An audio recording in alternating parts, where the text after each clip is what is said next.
dear brothers and sisters, we have just heard the long narration of the Passion of Jesus from the book of the Gospel of Mark. And according to the Gospel of Mark, there are two things that we need to reflect today. One is, this is also called a Palm Sunday and also called Passion Sunday.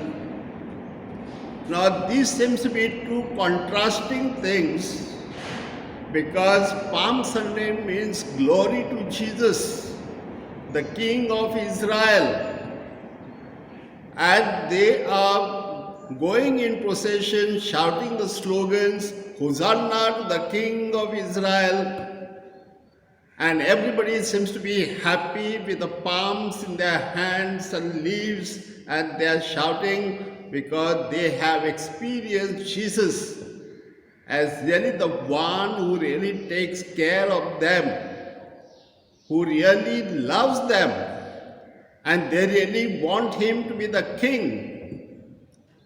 And so Jesus is the king.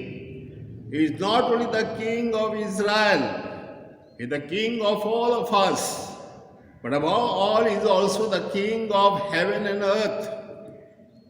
And so it's a glorification.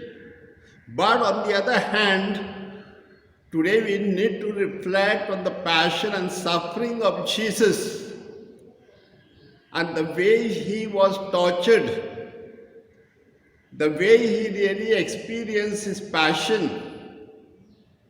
It was something that is inhuman, but he had to go through this cross and this suffering in order to achieve salvation for all of us.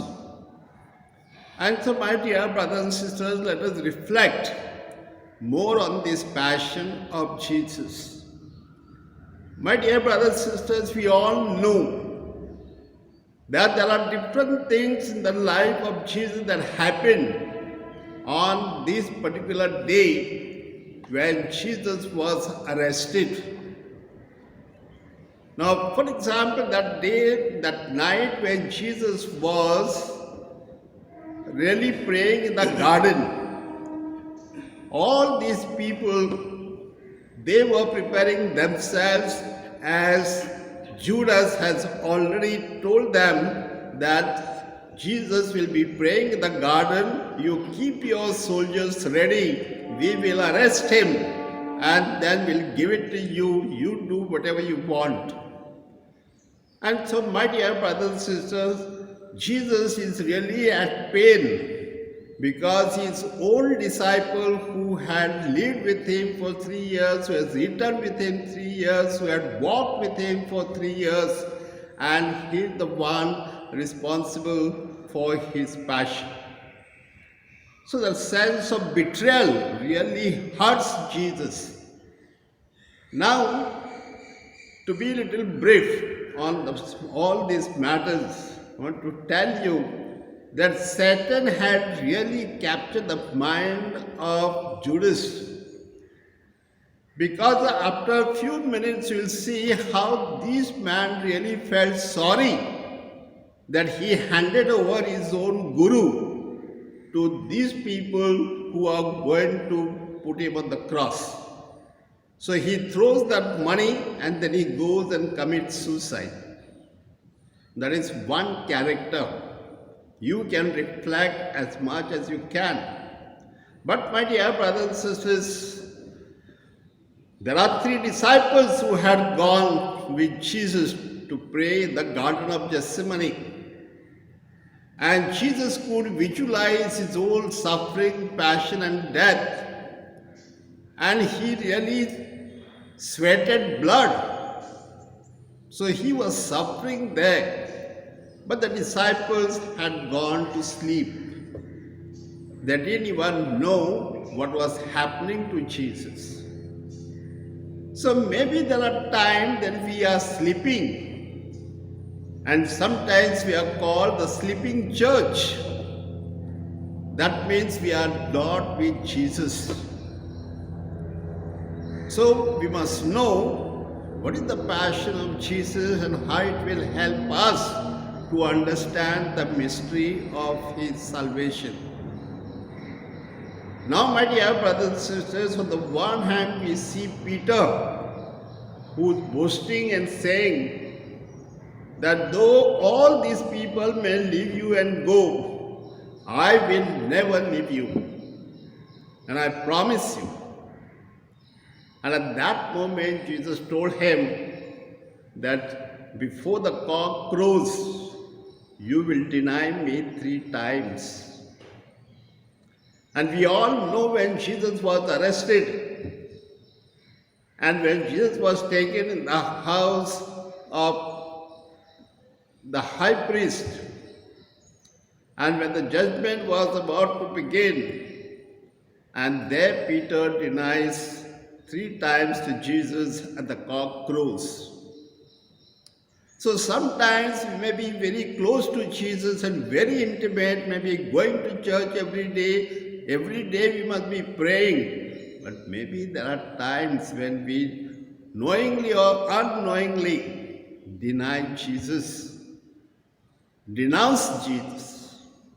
And that will hurt Jesus more because it is his own person. Peter was so intimate to Jesus, and it is Jesus who had put him in charge of his own church. It is on the faith of Peter that Jesus has instituted. Now, my dear brothers and sisters, when we see the high priest and also the soldiers, the Pharisees and the scribes, how they look at Jesus. Now they just want to condemn Jesus. They are not bothered to know him little more deeply. And so they just put allegations against him. And what are the allegations? That he is not obeying the law of the Sabbath. That Jesus is blaspheming. Maybe Jesus is the one who is not paying the taxes. So a lot of allegations against Jesus in order to capture him and put him to death. But Jesus, who had never committed any fault and he has never committed any crime, he is the one who always loved the world and loved his Father in heaven. Now, my dear brothers and sisters, if you look at the life of, say, Pilate. Now, my dear brothers and sisters, before that I can tell you that the high priests and the Pharisees and scribes supposed to protect the people, supposed to guard the people and help the people, warn them against sin. But here again they commit sin. Even though they know that it is the 10th commandment that tells thou shalt not kill, they want to kill Jesus.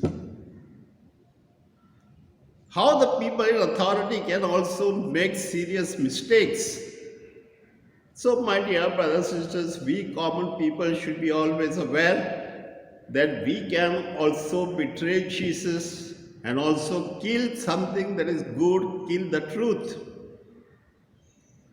Yes, when we go back to the life of Pilate, now Pilate is already warned by his own wife that Jesus is the Superman and he is the prophet and he has not done anything wrong. Don't give wrong judgment against Jesus. And he is aware, even in his investigation, he knows that Jesus has not committed any crime. And yet, he says, you do whatever you want, you crucify him, he washes his hand and he comes out.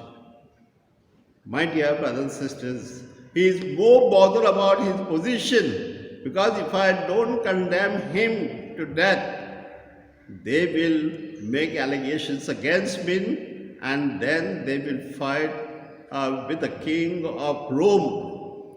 and put me out as the governor. So, my dear brothers and sisters, even here we see Pilate how selfish, how illogical, and how he is not bothered about protecting Jesus, the God Himself. So, my dear brothers and sisters, there are people who want money and bribe and all that. They can do all nonsense. So, this is how Jesus. Now, even when we take the life of some of these soldiers, they brutally killed Jesus.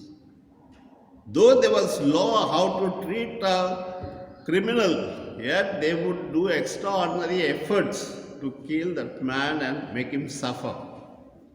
So, my dear brothers and sisters, the passion of Jesus is more predicted and also presented in the film The Passion.